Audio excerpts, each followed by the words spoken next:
Namun pertanyaannya adalah bagaimana bisa ibadah puasa yang kita lakukan yang hanya sekedar menahan dahaga dan juga lapar mulai dari terbitnya fajar hingga tenggelamnya matahari dapat memberikan manfaat yang sebegitu besarnya kepada kita, dapat bermanfaat untuk meningkatkan kualitas diri kita.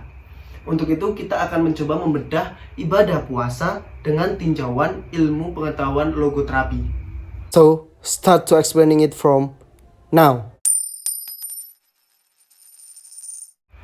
Puasa merupakan kegiatan yang sangat bermanfaat untuk kita. Tidak hanya bermanfaat untuk kesehatan fisik, tetapi puasa juga bermanfaat untuk meningkatkan kualitas diri. Baik itu meningkatkan karakter maupun mental yang kita miliki. Namun pertanyaannya adalah bagaimana bisa ibadah puasa yang kita lakukan yang hanya sekedar menahan dahaga dan juga lapar mulai dari terbitnya fajar hingga tenggelamnya matahari dapat memberikan manfaat yang sebegitu besarnya kepada kita, dapat bermanfaat untuk meningkatkan kualitas diri kita. Untuk itu kita akan mencoba membedah ibadah puasa dengan tinjauan ilmu pengetahuan logoterapi. Ilmu logoterapi sendiri pertama kali dicetuskan oleh salah seorang ahli psikologi bernama Profesor Viktor Frank. Jadi beliau menjelaskan bahwasanya logoterapi adalah ilmu atau metode yang digunakan untuk membantu seseorang dalam menemukan makna hidup baru dalam setiap kondisi yang akan ia hadapi. Jadi dalam kondisi senang maupun dalam kondisi susah, seseorang akan menemukan makna hidup yang lebih baik dan lebih berarti bagi dirinya. Sehingga ketika seseorang tersebut dapat menemukan makna hidup yang lebih berarti dalam setiap kondisi yang ia hadapi, maka ia akan menyikapi setiap kondisi secara bijak. Tidak hanya itu, bahkan kondisi-kondisi yang mungkin menghadangnya, mempersulitnya akan dijadikan dorongan atau motivasi untuk selalu bersikap lebih baik.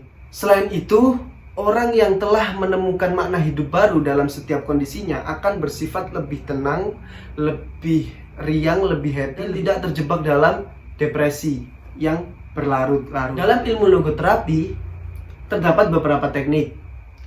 Di antaranya ialah teknik dereflection dan juga teknik paradox intention. Pada teknik dereflection, subjek dilatih untuk berfokus pada hal-hal yang penting dan tidak berfokus pada dirinya sendiri atau hal yang membuatnya depresi. Dalam ilmu terapi psikologi umum, teknik ini seringkali digunakan pada orang-orang yang terkena musibah dan tidak dapat mengelak dari akibat buruk yang ia hadapi. Seperti pada seseorang yang terlarut-larut dalam penderitaannya ketika mengalami kecacatan, mengalami musibah yang mengakibatkan ia cacat, maka seseorang tersebut akan terkekang, tersiksa batinnya dalam depresi hal tersebut.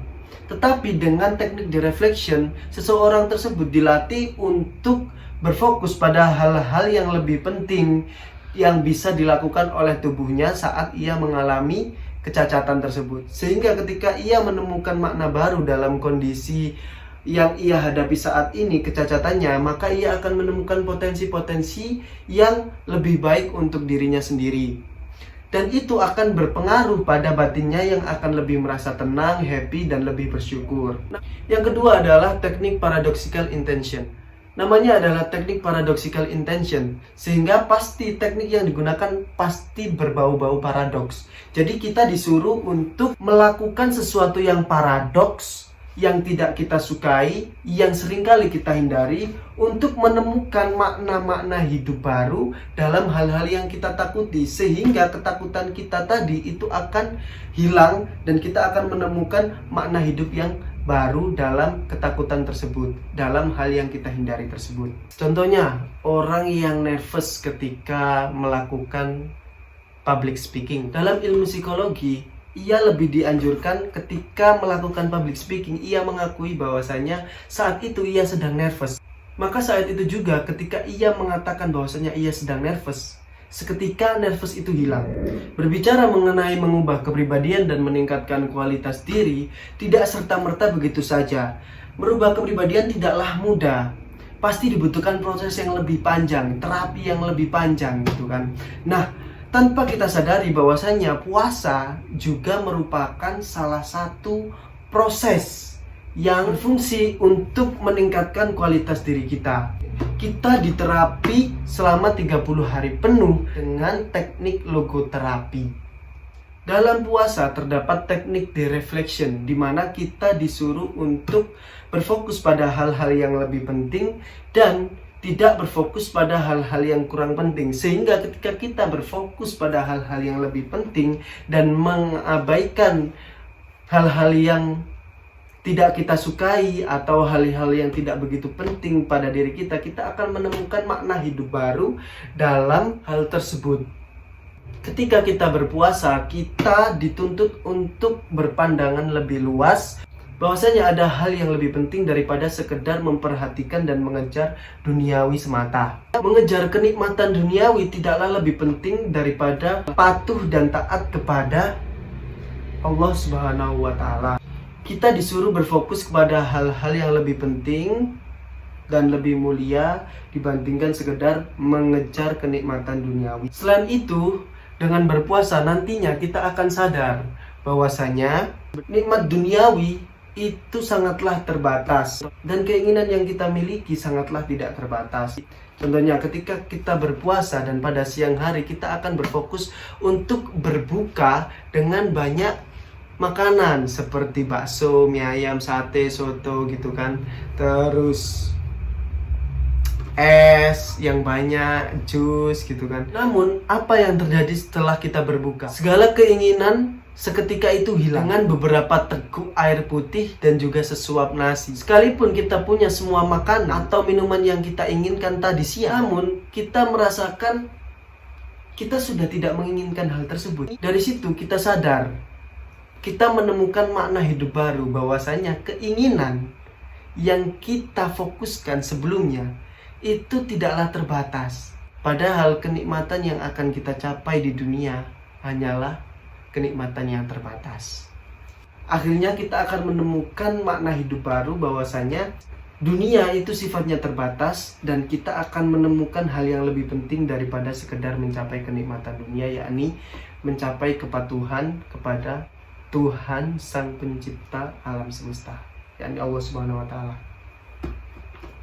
Selanjutnya dalam puasa ada juga yang namanya teknik paradoxical intention. Seperti yang sudah saya jelaskan tadi, bahwasanya kita disuruh melakukan hal-hal yang paradoks, mendorong kita untuk melakukan hal paradoks, seperti melakukan apa yang tidak kita sukai, apa yang kita takuti, apa yang selalu kita hindari. Itu pun juga dengan puasa, bahwasanya puasa menyuruh kita untuk tidak makan dan minum. Tidak makan dan tidak minum adalah sesuatu yang tidak kita inginkan, sesuatu yang sebenarnya sangat ingin kita hindari, tetapi kita dipaksa untuk melakukan hal tersebut. Kita dipaksa untuk menjauhi segala hal yang berhubungan dengan hawa nafsu. Padahal hakikatnya kita adalah orang yang sangat mencintai hawa nafsu.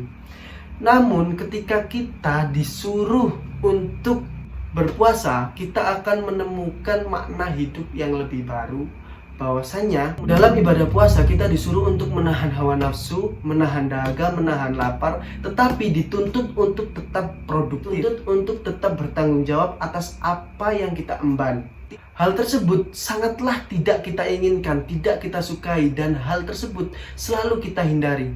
Namun ketika kita melakukan hal tersebut selama 30 hari penuh, maka akan tercipta sebuah mental yang sangat kuat untuk tetap melakukan produktif dalam kondisi yang tidak memungkinkan. Dalam kondisi lapar, dalam kondisi menahan dahaga, kita tidak pantang menyerah untuk selalu melakukan hal-hal yang produktif. Itu akan bermanfaat kepada diri kita dan akan membuat mental kita jauh lebih kuat dan pantang menyerah. Dengan terapi seperti ini kita akan mendapatkan banyak manfaat.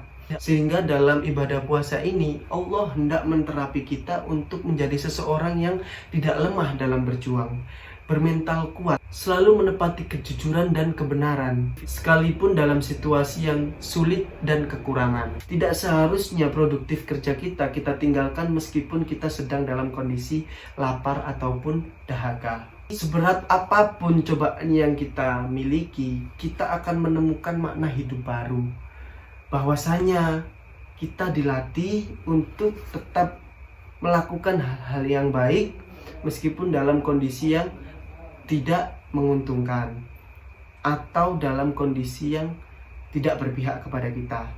Sehingga dengan melakukan ibadah puasa melalui tinjuan logoterapi, kita akan mendapatkan banyak manfaat dan akan dilatih untuk menemukan makna hidup baru dalam setiap kondisi yang akan kita hadapi.